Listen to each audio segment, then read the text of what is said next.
country, leading to a call for more demonstrations to force the government to heed to the opposition's call. However, both sides of the divide are hell-bent in ensuring they do not bend to do the will of the other, which begs the question, to what end, and will the twice-a-week protest against the government bear any fruits? Brian Amwai looks into this.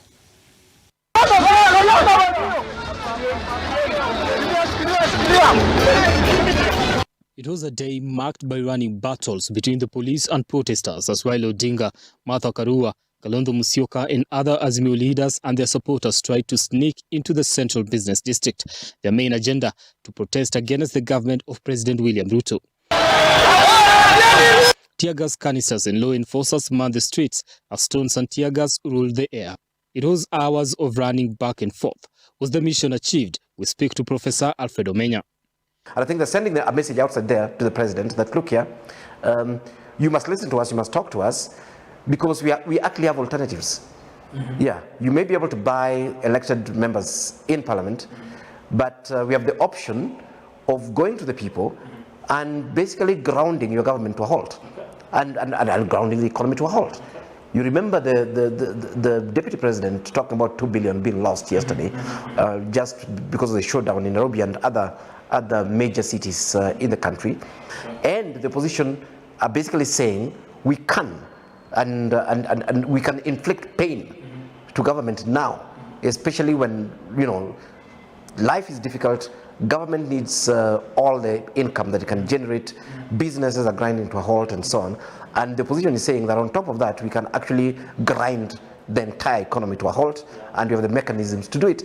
The opposition has so far extended the protest days to twice a week, begging the question, to what end will this continue? All Kenyans currently are also there. So again, it's very, very easy to mobilize the country against government based on what's happening in the country, particularly if you're looking at the economic issues around the country.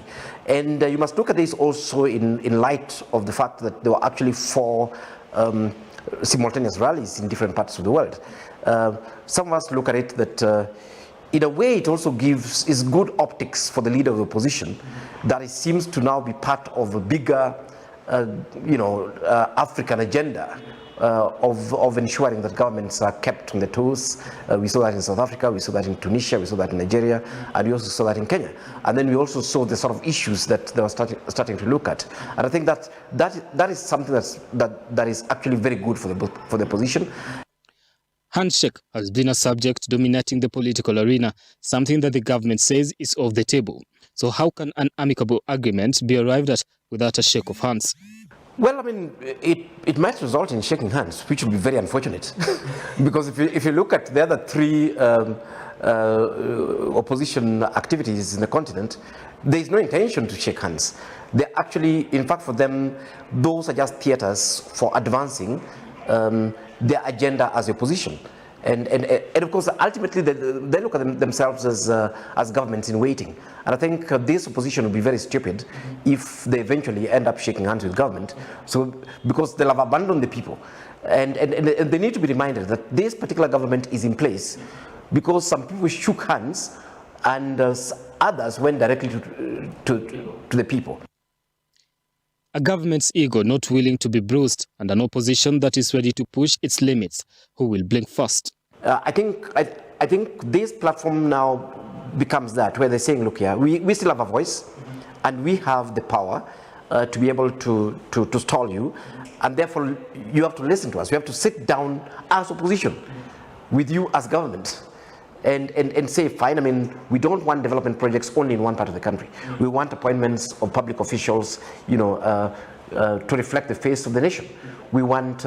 The high cost of living, whose solution the opposition says is the return of subsidy.